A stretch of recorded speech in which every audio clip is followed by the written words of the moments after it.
नमस्कार, मैं आपके साथ महेंद्र श्रीवास्तव और आज मैं आपको ऐसे शख्सियत से मुलाकात आपकी करवाता हूँ।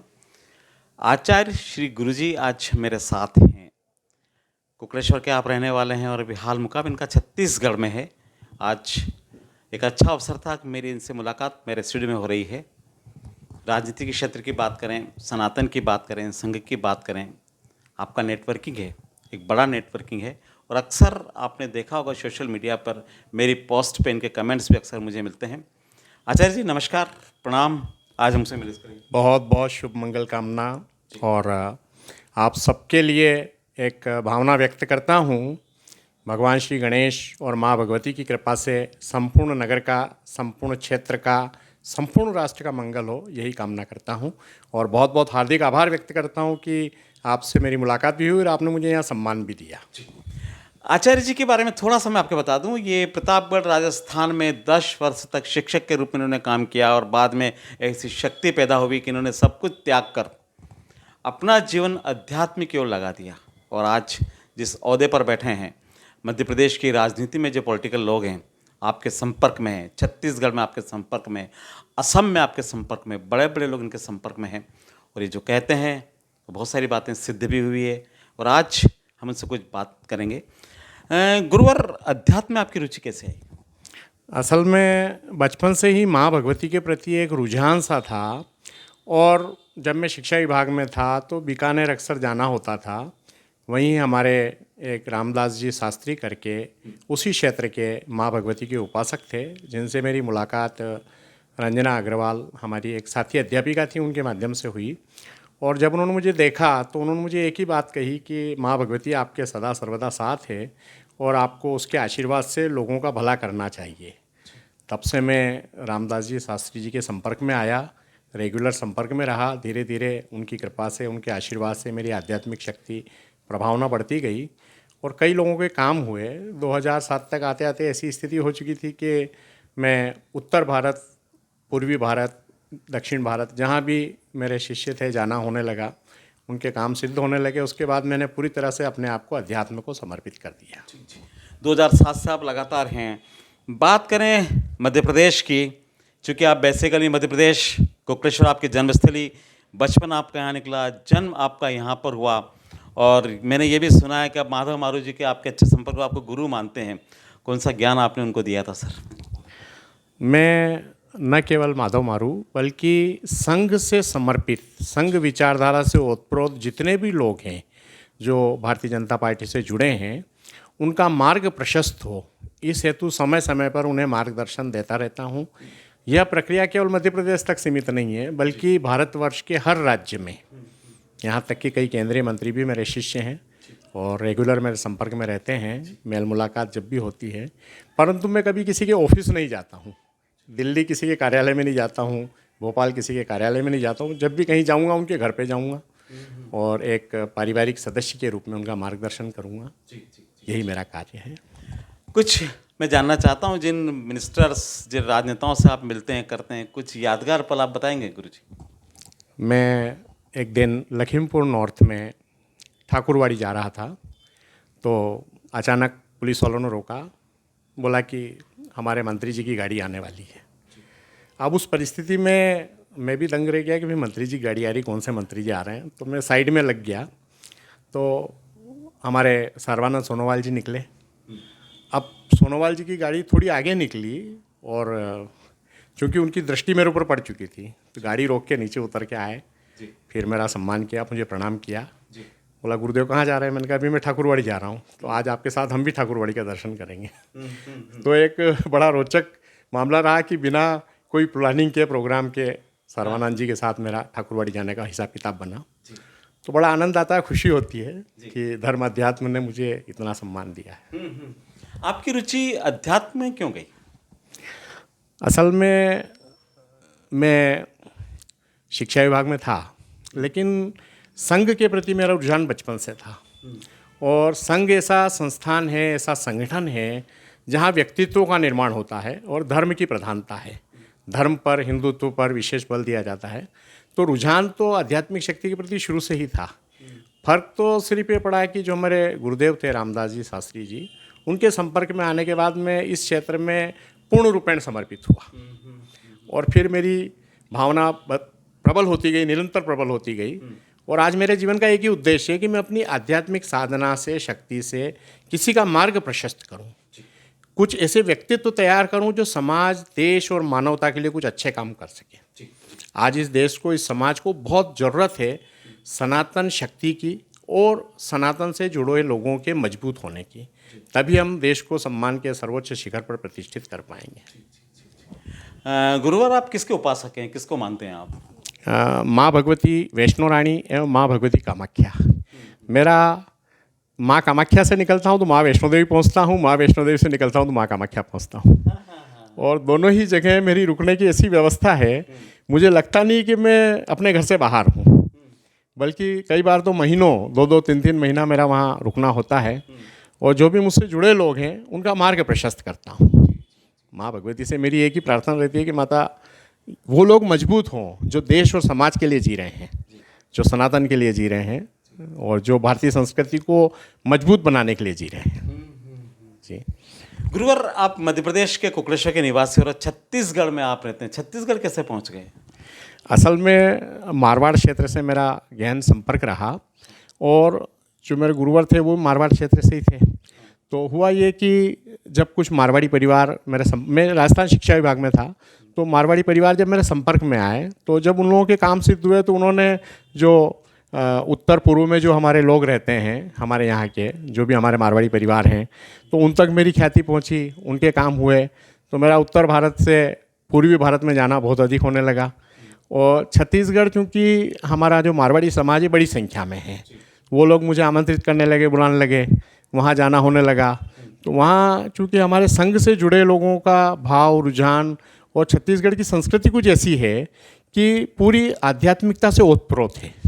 वहाँ जाति समुदाय मैटर नहीं है, वहाँ पर हर व्यक्ति का रुझान भारतीय संस्कृति के प्रति है।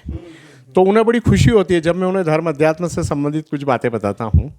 चूँकि मैं छत्तीसगढ़ में तकतपुर निवासरत हूँ वर्तमान में, लेकिन वहाँ भी मैं महीने में 8 दिन नहीं रह पाता हूँ, बल्कि मुझे निरंतर, जैसे मुझे गुवाहाटी से फ़ोन आया, डिब्रूगढ़ से फ़ोन आया, जोरहट से फ़ोन आया, कहीं से भी, तो मुझे निकलना पड़ता है। तो जो हमारी देवी जी हैं वो भी वहीं घर पे अकेली रहती है, मैं जाता हूँ और जब कभी वापस इच्छा होती है तो साथ में वो भी हमारे साथ जाती हैं। अच्छा। उसका भी माँ भगवती की उपासना का भाव है और माँ संतोषी की उपासक हैं।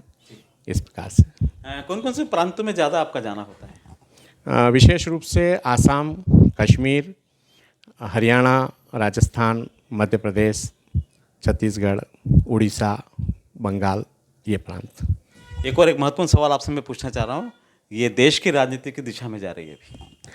देखिए, पहली बार बहुत खुशी है मुझे, पहली बार हम 1990 में रोया करते थे, हमारी आंखों से आंसू बहते थे, हम कश्मीर में जो होते हुए देखते थे अत्याचारों को, गलत चीज़ों को, वो हम बड़ा दयनीय दशा होती थी हमारी, हम कुछ कर नहीं पा रहे थे, गलत हो रहा था, हम रोक नहीं पा रहे थे।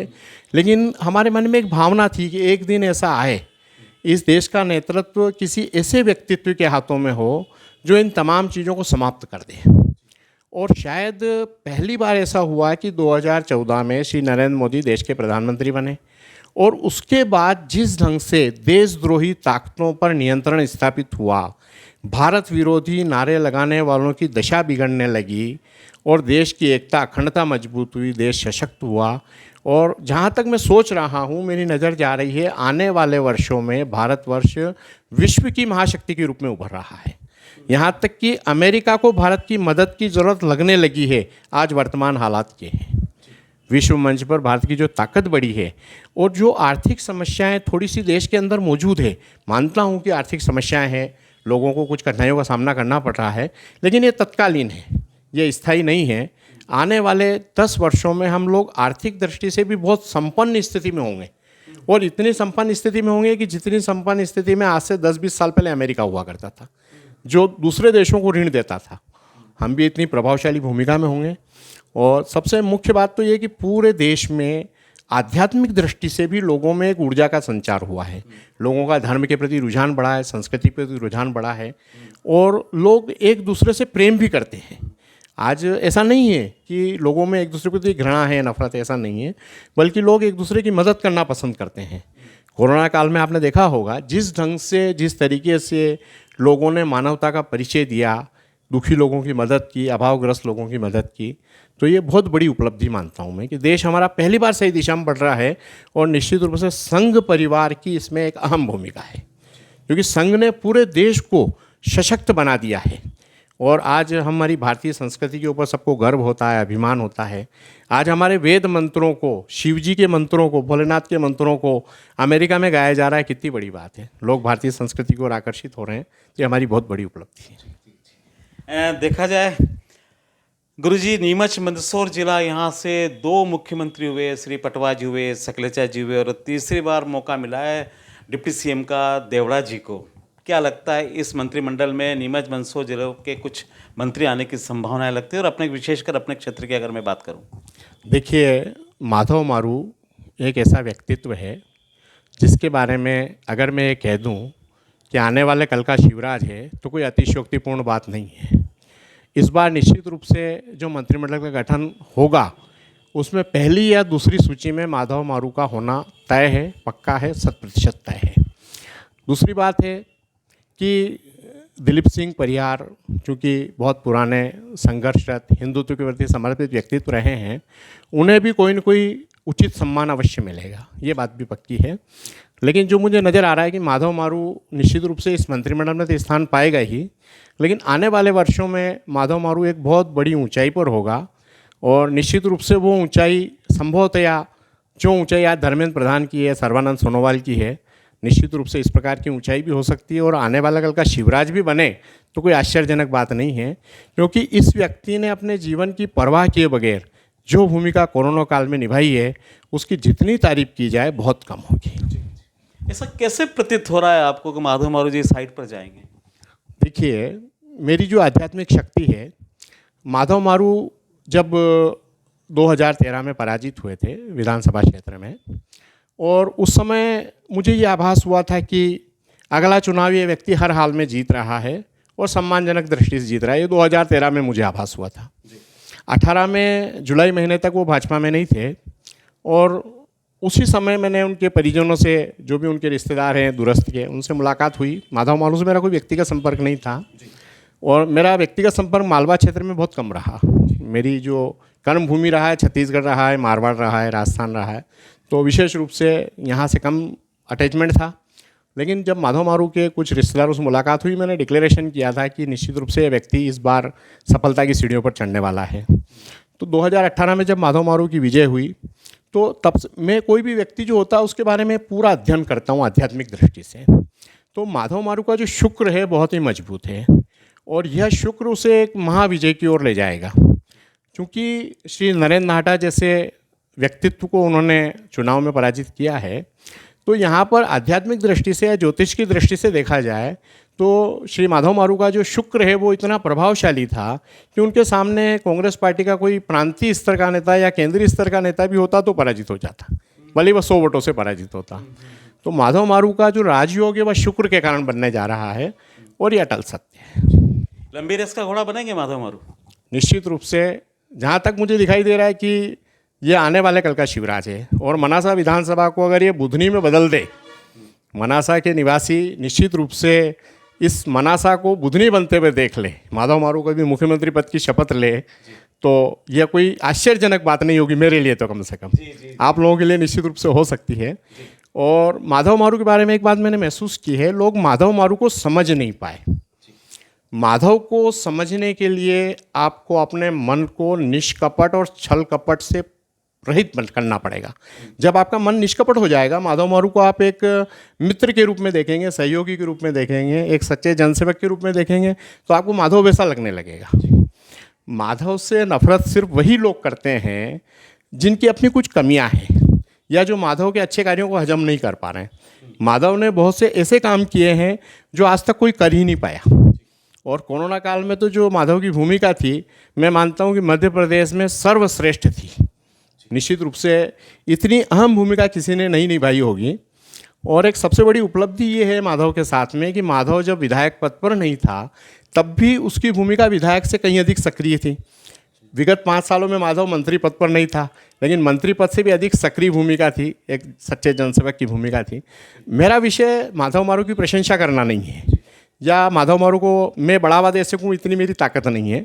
लेकिन मैं चाहता हूं कि इस देश और समाज को समृद्ध बनाने के लिए, सुखी बनाने के लिए हिंदुस्तान के चप्पे चप्पे पर कोई न कोई माधव मारू सक्रिय है, कार्यरत है, और ईश्वर उन्हें सफल करे ताकि ये देश आगे बढ़े, समाज आगे बढ़े। अगर एक मनासा विधानसभा मजबूत होगा, पूरा मध्य प्रदेश मजबूत होगा और पूरा देश मजबूत होगा। तो हमें तो माधव मारू जैसे लोग हर विधानसभा क्षेत्र में चाहिए। एक माधव मारू से काम चलने वाला नहीं है। जी जी जी जी। अंत में मेरा आपसे लास्ट सवाल है कि दर्शक मेरे इस कार्यक्रम को देख रहे हैं, क्या कहेंगे आप इनको? देखिए, जीवन में एक बात हमेशा ध्यान रखिएगा, ईश्वर से बड़ी संसार में कोई शक्ति नहीं है। इसलिए प्रभु का मान टले टल जाए, भक्त का मान न टलते देखा। भक्त के मान की खातिर हमने प्रभु को प्रकृति के नियम तक बदलते देखा। इसलिए ईश्वर में अटूट विश्वास रखें और दूसरा सिद्धांत ये रखें, फल आशा त्याग शुभ काम करते रहिए, जहीं विधि राखे राम ताहीं विधि रहिए। और समाज के सभी लोगों को एक निवेदन करना चाहता हूँ, संघ शक्ति को मजबूत करें, सनातन को मजबूत करें, हिंदुत्व को मजबूत करें। जय हिंद, जय भारत, वंदे मातरम, जय हिंदुत्व, जय सनातन। बहुत बहुत धन्यवाद। आज मेरे स्टूडियो पे आप मिले, बहुत सारी आपसे बात हुई। गुरुवर, नेक्स्ट टाइम जब आपकी मुलाकात होगी, आपने बहुत सारी बातें मेरे से कही है, हम जरूर आपसे अगली बार मिलेंगे। धन्यवाद। बहुत बहुत धन्यवाद, आभार।